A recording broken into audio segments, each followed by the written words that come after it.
दोस्तों, आज हमारे साथ श्री अशोक अरोड़ा हैं। अशोक अरोड़ा का परिचय देने की कोई आवश्यकता नहीं है। जो लोग कानूनी मसलों को जानते हैं और कानून के क्षेत्र में सक्रिय हैं, वो अशोक अरोड़ा से अच्छी तरीके से परिचित हैं। अशोक अरोड़ा उस हस्ती का नाम है जिसने एक ज़माने में भारत के तत्कालीन प्रधानमंत्री नरसिंह राव को धोखाधड़ी के मामले में अदालत में ले आने में कामयाबी हासिल की थी। बहुत उनके रास्ते में बाधाएं डाली गईं, लेकिन वो अपनी जगह पर कायम रहे और उन्होंने मजबूती के साथ अपनी दावेदारी की। नरसिंह राव भारत के प्रधानमंत्री को अदालत में पेश होना पड़ा। इस वक्त अशोक अरोड़ा एनआरआई इंटरनेशनल के अध्यक्ष हैं। न्यूयॉर्क सिटी बार की कैपिटल पनिशमेंट कमेटी के भी सदस्य हैं। वो भारत में सुप्रीम कोर्ट की बार के सचिव भी रह चुके हैं। उनका परिचय और भी लंबा दिया जा सकता है, लेकिन अभी फिलहाल मैं समझता हूं कि इतना परिचय पर्याप्त होगा। और जैसे जैसे बार बार हम लोग अशोक जी से बात करेंगे विभिन्न मसलों के ऊपर, तब उनके परिचय के और दूसरे पहलू भी आपके सामने आएंगे। स्वागत है आपका अशोक जी नई परख के मंच पर। पहली बार इस थैंक यू। उम्मीद के साथ कि हम लोग बार बार इस मंच के ऊपर मिलेंगे। आज हम लोगों की चर्चा का विषय है राम मंदिर का घोटाला। आज सुबह से अयोध्या की एक अयोध्या के एक अखाड़े में राम मंदिर ट्रस्ट की बैठक चल रही है। ये बैठक, सारे देश की निगाहें इस बैठक के ऊपर थी। कहने के लिए इस बैठक का एक एजेंडा जारी किया गया था और एजेंडे में पहले नंबर पे ये था कि महासचिव चंपत राय और एक दूसरे साथी उनके अनिल मिश्रा, उनके इस्तीफे को स्वीकार किया जाए या न किया जाए। मेरी समझ में ये तो पहले से तय था कि उनका इस्तीफा स्वीकार कर लिया जाएगा। मेरी समझ में उस एजेंडे का जो तीसरे नंबर पे काम था वो सबसे महत्वपूर्ण काम था, जिसके अंदर उन्हें ये तय करना था कि जो ट्रस्ट के ऊपर सीईओ को बैठाने की जो मांग की जा रही है और जो प्रस्ताव रखा गया है नृपेंद्र मिश्रा द्वारा, जो कि पीएमओ के दूत हैं, उसके ऊपर क्या किया जाए। हम ट्रस्ट के ऊपर पीएमओ को एक चीफ एग्जीक्यूटिव अफसर थोपने की इजाजत दें या न दें, क्योंकि इस पूरी मांग से ही ये बात निकल कर आ गई है कि पीएमओ अयोध्या ट्रस्ट को राष्ट्रीय स्वयंसेवक संघ से उसकी बागडोर छीन लेना चाहता है और इस पूरे प्रकरण को इस तरह से प्रोसेस करना चाहता है ताकि सरकार के खिलाफ एंटी इनकम्बेंसी भी ज्यादा ना बने और संघ को एक संदेश दे दिया जाए कि आपने जितना करोड़ों अरबों का माल इसमें से खींचना था आप खींच चुके, अब आप उस तरीके से नहीं कर सकते। इसमें भारत सरकार का हस्तक्षेप होगा और कानूनी रूप से होना चाहिए। ये एक इस तरह का एक भीतरी खुफिया किस्म का गृह युद्ध, ये उसी का परिणाम है। वरना तो आप सोचिए, जिस एक व्यक्ति रजनीश मिश्र, जो कि एक साधारण और मामूली सा कार्यकर्ता है अयोध्या स्तर का, उससे एक पत्र लिखवाया गया। पीएमओ को जैसे ही पत्र मिला, पीएमओ फौरन उसके ऊपर एक्टिव हो गया। पीएमओ कितनी बड़ी संस्था है। रजनीश मिश्र को तो हम में से कोई नहीं जानता कौन है। मुझे एक साधारण व्यक्ति ने, साधारण भाजपा कार्यकर्ता ने एक पत्र लिखा पीएमओ को, पीएमओ उस पर एक्टिव हो गया और उसने नृपेंद्र मिश्र को, जो नरेंद्र मोदी के प्रिंसिपल सेक्रेटरी रह चुके हैं, वहां अयोध्या में जांच पड़ताल करने के लिए भेज दिया। नरेंद्र मिश्र वहां पहुंचे, जाते ही उन्होंने कहा डकैती पड़ी है और सुझाव दिया कि इस पर सीईओ ठोक दिया जाए। उसके बाद और फिर उन्होंने चंपत राय को अपने जाल में भी फंसा लिया। चंपत राय जो पहले से ही एक जबरदस्त किस्म की खलनायक वाली उनकी उनकी शख्सियत है, वो फंस गए नृपेंद्र मिश्र के आंकड़े में और उन्होंने योगी सरकार से कह दिया कि वो एक जांच कमेटी बना दें। योगी सरकार ने बिना कानून के निर्देशों का पालन किए हुए एक जांच टीम या पूछताछ टीम, वो इन्वेस्टिगेटिव टीम तो है नहीं, मतलब एसआईटी तो है नहीं, वो बना दी और उसकी एक 21 पेज की गोपनीय रिपोर्ट बनी, जिसको फौरन पीएमओ भेज दिया गया उस रिपोर्ट को। और उस रिपोर्ट में ही ये है लिखा हुआ कि सीईओ थोप दिया जाए। तो आज ट्रस्ट, आपकी जानकारी के लिए मैं बता दूं, ट्रस्ट की आज बैठक में क्या हुआ। चंपत राय और अनिल मिश्रा के इस्तीफे स्वीकार कर लिए गए और कृष्ण मोहन, जो पूर्व आईएफएस अफसर हैं और राष्ट्रीय स्वयंसेवक संघ के पुराने कारकुन हैं, पुराने स्वयंसेवक रहे हैं, उनको चंपत राय की जगह जनरल सेक्रेटरी बना दिया गया, महासचिव बना दिया गया ट्रस्ट का। और सीईओ स्थापित करने की, सीईओ थोपने की तजवीज को ठुकरा दिया गया। यानी संघ ने मोदी को संदेश दे दिया कि आपकी ये कोशिश अभी फिलहाल कामयाब नहीं होगी। तो ये एक पूरा इस तरह का मामला बना। अब आप मैं कल आपकी वीडियो इस सवाल के ऊपर देखता रहा हूं, तो मेरा मन हुआ कि मैं आपसे चर्चा करूं कि इस पूरे मसले को किस तरीके से हम लोग डिकोड करें। अशोक जी।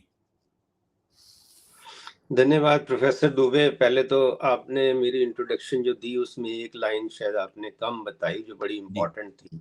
जरूर वो बताएं। लाइन इम्पोर्टेंट ये है, जबकि मैं पिछले 50-53 साल से पॉलिटिकल साइंस, लीडरशिप और लॉ पढ़ा भी रहा हूँ, पढ़ भी रहा हूँ, लेकिन मैं पिछले कई सालों से प्रोफेसर दुबे का स्टूडेंट हूँ।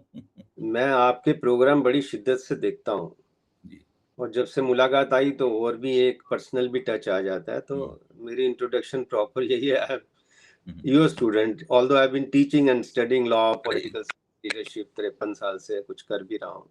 ये तो आप जो कह रहे हैं तो आपकी उदारता है ये। नहीं, उदारता नहीं है, मेरिट की बात है। मैं आंखें बंद कैसे कर सकता हूँ? जो मेरे को सामने दिखता है मैं इतने शिद्दत से देखता हूँ।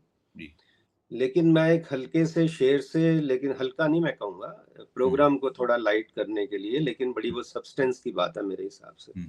मैं तो इन शायरों को वो कहता हूँ कि ये तो $1 बिलियन प्रॉपर्टी देते हैं आपको, उसकी तो कोई वैल्यू ही नहीं है। ये सारा जो डिबेट चल रहा है उस पे मेरा शेर ये है कि किसी को अपने अमल का हिसाब क्या देते, सवाल सारे गलत थे, जवाब क्या देते। तो ये जो सारे सवाल, प्रोफेसर दुबे माफ करना, आप भी पॉलिटिकल साइंस के प्रोफेसर हो, मैं भी थोड़ा बहुत जानता हूँ, लेकिन इस टाइम जो देश में राजनीति चल रही है उसने सारे देश को पागल बना दिया है जी। ये सब नूरा कुश्ती है। मेरा जो क्रिमिनल लॉ का इतना एक्सपीरियंस है, शेडिंग मोडेस्ट, ये सब नूरा कुश्ती है। ये देश को पागल बनाने का, बरगलाने के ये सारे नुस्खे हैं। मैं आपको नरसिम्हा राव वाला केस आपने जिक्र किया, नरसिम्हा राव केस में पूरी सरकार, क्योंकि सरकार नरसिम्हा राव के 130 एमपी पे डिपेंडेंट थी, तो देवेगौड़ा ने पूरा जोर लगा लिया नरसिम्हा राव को बचाने का। पूरी सीबीआई लगा दी। आप सोचो, प्राइम मिनिस्टर हेल्प करना चाहता है, सीबीआई करनी चाहती है। Chief justice Devegowda meeting public में हुई, मतलब पब्लिक को पता लगी, तब भी वो बच नहीं सके। क्यों? अब सवाल ये आता है कि क्यों नहीं बच सके, और आज वाले क्यों बच रहे हैं? तब वो इसलिए नहीं बच सके, जब मैंने कोर्ट को कन्विंस कर दिया, मैं अपनी जिरा में ये ले आया कि मैंने पैसा नरसिम्हा राव के कहने पे दिया था, तो कोर्ट के पास कोई ऑप्शन नहीं बची उसको सम्मन करने की जी। कोर्ट ने उसको सम्मन किया, और उसकी वजह से फिर देवेगौड़ा सरकार गिरी, फिर गुजराल सरकार गिरी, फिर नरसिम्हा राव गिरे। तो एक सवाल से 3 प्रधानमंत्री गिर गए। वो क्यों हुआ? वो मेरे को क्रेडिट नहीं है, वो मैं जुडिशियल सिस्टम को क्रेडिट देता हूँ, रूल ऑफ लॉ को क्रेडिट देता हूँ। मैंने तो एक नॉर्मल बात की, जो एक नर्सरी का बच्चा भी जिसको लॉ है, तो वो कैसे कन्विंस कर सकता था जी कि सर पैसा अगर इसके कहने पे दिया तो ये एक्यूज बन गया। बात मैं ये कर रहा हूँ कि ये जो सारा पैसा, आप देखिए प्रोफेसर दुबे, कोई साइकिल चोरी जब करता है, पकड़ा जाता है, तो मजिस्ट्रेट उसका रिमांड कर देता है। पुलिस कहती है रिमांड दो जी हमें 4 दिन का, इस मोहल्ले में बड़ी साइकिलें चोरी हुई हैं पिछले महीने में। तो साइकिल चोरी पे मजिस्ट्रेट रिमांड कर देता है। हजारों करोड़ के डाके पे, जिसको खुद पीएमओ का आदमी कह रहा है ये डाका है, उस पे कोई रिमांड नहीं है। मनी ट्रेल कहाँ है, इस पे कोई चर्चा नहीं है। कौन सीईओ बनेगा, ये रिजाइन कर देगा, वो रिजाइन कर देगा। एक व्यक्ति जो ये कहता था मैं बिना नाम लिए केस प्रूव कर सकता हूँ, एक व्यक्ति जो ये कहता है एक अकेला सब पे भारी, वो सारे देश को, सारी दुनिया को अनाउंस करता है कि I am the king, I am सर्वे सर्वा। तो आप ये देखिए, आप इतने साल से राजनीति और पॉलिटिकल साइंस के स्टूडेंट भी हैं और दुनिया को देखते हैं, जब इंस्पेक्टर रिश्वत लेता है जी, कोई लाला रिश्वत देता है 100 रुपए लाला इंस्पेक्टर को, तो कब देता है? जब वो 5000 बचाता है तब देता है ना रिश्वत 100 रुपए जी। तो जब 100 रुपए रिश्वत मिली तो इसका मतलब 5000 रुपए बचाए जी। लेकिन अगर ड्राइवर, कंडक्टर ड्राइवर के पास 50 करोड़ है तो महामानव के और ऑर्गेनाइजेशन के पास कितना पैसा आया, इससे टोटल लगाइए आप। हजारों करोड़ का डाका हो गया, हजारों करोड़ का डाका हो गया, उसका मनी ट्रेल ढूंढ ही नहीं रहे। लेकिन मनी ट्रेल सामने है। मैंने तभी किसी आपके एक दोस्त को इंटरव्यू में कहा था, मैंने कहा मेरे को ये 15 दिन दे दो, ये सारे लोग मेरे को जूम पे। आपको ये भी, हम दोस्तों से ये भी मैं साझा करना चाहूंगा, सबको पता ही है, एक याद कराने की बात होती है सिर्फ, कि लॉ में खाली SIT और CBI इन्वेस्टिगेट नहीं करती। The court can appoint anybody to investigate. They can say कि ये अशोक अरोड़ा का 50 साल का एक्सपीरियंस है, ये कोई फीस भी नहीं मांग रहा है, ये रूल ऑफ लॉ पे 150 करोड़ की सेवा करना चाहता है, इन्वेस्टिगेशन इसको देती हूँ।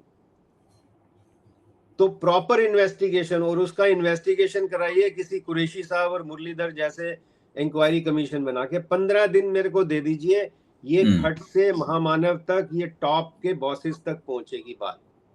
एक और बात, जितने भी कानून हैं, आपको सब पता है, सिर्फ हम दोस्तों को याद कराना चाहते हैं, जितने भी कानून देश के हैं जो मैं 50 साल में पढ़ा हूँ, custom act, excise act, gold control act, foreign exchange act, food detection act, companies act, income tax, मैं 100 गिन सकता हूँ। सारे एक्ट में हिंदुस्तान के कानून के मुताबिक जब कोई कंपनी ऑफेंस करती है तो उसके सर्वे सर्वा करता धरता अरेस्ट होते हैं, ड्राइवर कंडक्टर अरेस्ट नहीं होते। दैट शोज की कहीं सीरियसनेस नहीं है, नूरा कुश्ती चल रही है, ये सारी नूरा कुश्ती चल रही है।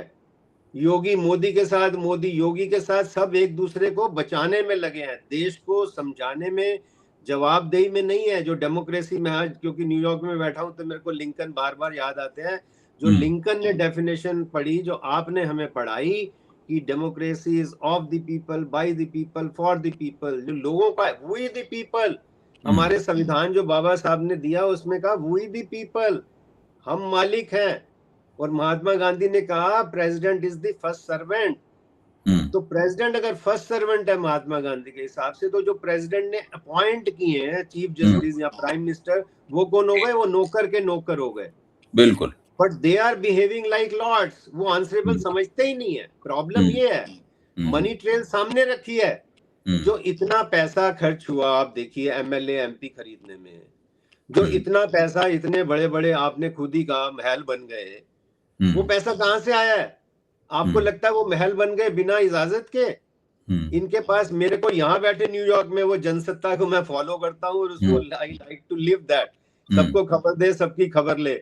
मेरे पास यहाँ बैठे इनके ड्राइंग रूम की खबर आ जाती है, प्रोफेसर दुबे, वो उनके पास रेगुलर रिपोर्ट जा रही थी महामानव के पास। कौन है महामानव? लोग सोचे, रेगुलर रिपोर्ट जा रही थी। आप सोचिए, एक होम सेक्रेटरी 5 करोड़ का रामायण दे रहा है, वो गायब है। एक सिंधी एसोसिएशन 200 स्लैब्स दे रही है भूलेलाल अपने गुरु के नाम पे, वो गायब है। आपको लगता है ये ऐसे ही गायब हो गई बिना खबर के? उनको एक एक पोलिंग बूथ की खबर है। आप देखिए, जिस महामानव को एक एक पोलिंग बूथ की खबर है कि कहां से किसका वोट काटना है पूरे देश की, उसको ये खबर नहीं है।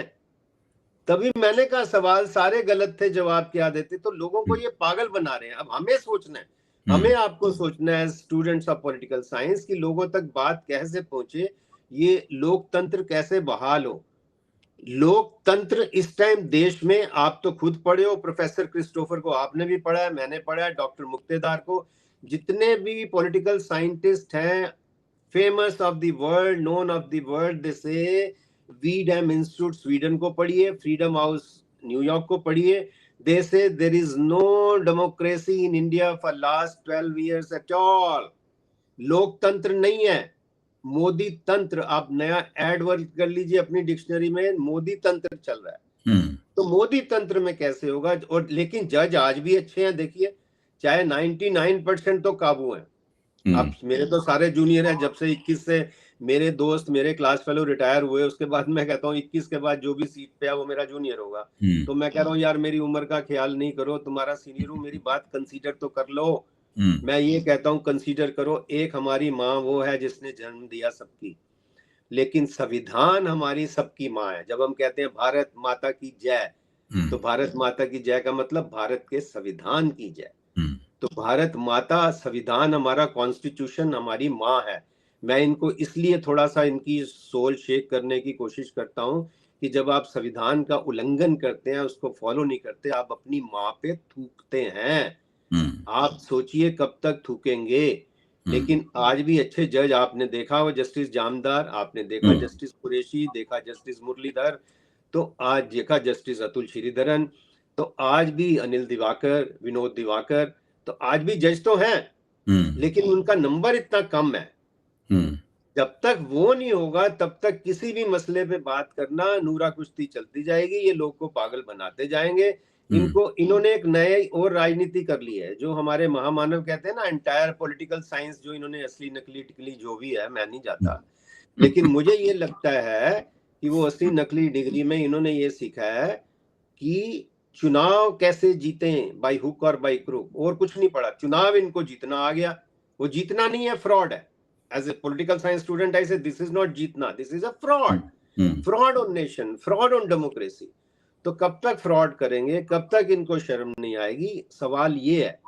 आज अशोक जी एक और जिज्ञासा है छोटी सी, अशोक जी एक और जिज्ञासा है छोटी सी, कि ये तो आजादी के बाद का मैं मानता हूं कि सबसे बड़ा घोटाला है।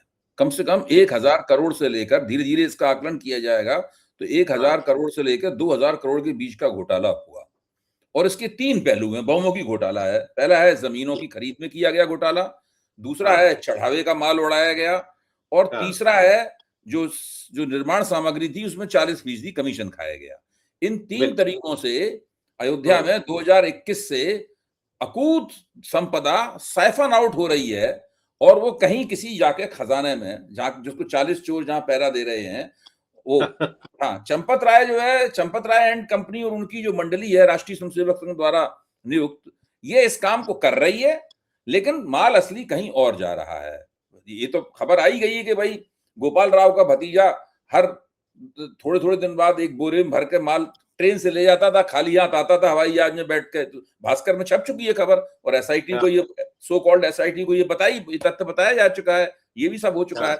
तो ये सारी बातें सामने हैं। गोपाल राव का इस्तीफा कोई नहीं मांग रहा, क्योंकि दत्तात्रेय होसबोले का आदमी है। उसका इस्तीफा कोई नहीं मांग रहा, क्योंकि वो उसके, आपने बिल्कुल ठीक कहा कि ये नूरा कुश्ती है, ये नूरा कुश्ती है। इस कुश्ती की आड़ में कुछ अपने अपने पॉलिटिकल स्कोर जो है वो सेटल किए जा रहे हैं। अच्छा, अब दूसरा सवाल आता है कि विपक्ष क्या कर रहा है इसमें, वो भी एक महत्वपूर्ण प्रश्न है, इसमें हमें आपको मिलकर गौर करना चाहिए।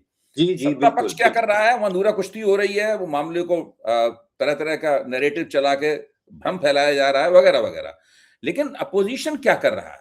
अपोजिशन इस मामले में मुझे पहली निगाह में लगता है कि बड़ा फूंक फूंक के कदम उठा रहा है, क्योंकि वो नहीं चाहता कि इसमें कोई ऐसा गलत कदम उठाया जाए जिससे ये लोग पतली गली से उसके जरिए निकलने का ना मौका मिल जाए। अब जैसे कि आज अखिलेश यादव ने बड़ा भारी चैलेंज सा दिया है उनको, उन्होंने एक पोस्ट की है उन्होंने, उसमें उन्होंने कहा है कि पीडीए को, यानी पिछड़े, दलित और अल्पसंख्यक को, ये लोग किस तरह से इल्जाम तराशी कर रहे हैं उनके ऊपर है, उसकी उन्होंने चैलेंज दिया है। कांग्रेस के लोग आगे बढ़कर टक्कर ले रहे हैं। राहुल गांधी इसमें कुछ नहीं बोल रहे हैं अभी, और मेरे ख्याल से वो एक सोची समझी रणनीति के तहत नहीं बोल रहे हैं। तो आप विपक्ष का जो नजरिया है इस मसले से निपटने का और सरकार को आड़े हाथों लेने का, उसको किस दृष्टि से देखते हैं? मैं पॉलिटिकल साइंस का स्टूडेंट होते हुए विपक्ष को 0 नंबर देता हूँ जी। इसलिए देता हूँ कि फ्रंट फुट पे खेलने का, जब आप when you are to play on front foot, आपको फ्रंट फुट खेलना चाहिए। आपको इतना मसाला मिल गया है, it is as good as mathematics now, कि सारा माल जो गया है महामानव और टॉप के पास। तभी मैंने कहा था सर्वे सर्वा, जो कंपनी के सर्वे सर्वा हैं, जो करता धरता है, उनको अरेस्ट होना चाहिए, चपरासी ड्राइवर नहीं।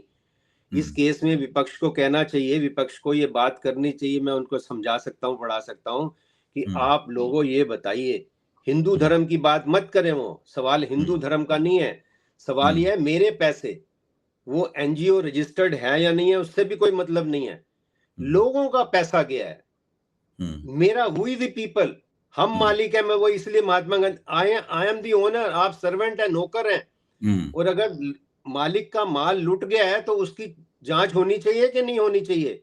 अब हो क्या रहा है, विपक्ष को ये एग्जाम्पल देना चाहिए कि अगर कोई चाकू मार देता है तो चाकू मारने वाले को तो पूछा ही नहीं जा रहा, पूछा जा रहा है कौन चाकू लाया, किसने खून साफ किया, किसने लाश किनारे लगाई, किसने शोर मचा के भ्रम फरमाया। जिसने चाकू मार दिया है, चाकू किसने मारा है? करता धरता ने। सारा बेनिफिशियरी कौन है? करता धरता। आरएसएस के जो बिल्डिंग्स बन रही हैं, आपको लगता है बिना करता धरता के बन रही हैं? उनकी मजाल नहीं है, उनकी मजाल नहीं है। आरएसएस के भागवत जो है, आप देखिए, एक दिन वो बयान देते हैं कि 75 साल में शाल उड़ा देनी चाहिए, और दूसरे दिन 75 होते ही आप ही शाल नहीं ओढ़ते हो। मैं यही तो कह रहा हूं, ये नूरा कुश्ती है, ये ऐसा खेल पागल बना रहे हैं लोगों को, तभी कई बार दिल दुखता है सर, वाकई दिल दुखता है। वो कहता है इस सदी में तेरे होठों पर तबस्सुम की लकीर, हंसने वाले तेरा पत्थर का कलेजा होगा। हमारा अभी पत्थर का कलेजा हमारा आपका हुआ नहीं है, दिल दुखता है, इसलिए हम बोलते हैं। दिल दुखता है कि कैसे 150 करोड़ को 12 साल से आप पागल बना रहे हो। इनकी नूरा कुश्ती है। भागवत फिर इंसिस्ट नहीं करते कि आपने अडवाणी को घर बैठा दिया, मुरली मनोहर जोशी को बैठा दिया, यशवंत सिन्हा को बैठा दिया, अरुण शौरी को बना दिया, इतने इतने काबिल लोग, तो 75 साल अब कहाँ गए? कहाँ गए वो तो सब लोगों को पागल बना रहे हैं। और अब इनकी आपस में भी कुछ है, ये भी मैं अंदर की बात आपको बता दूं यहाँ बैठे।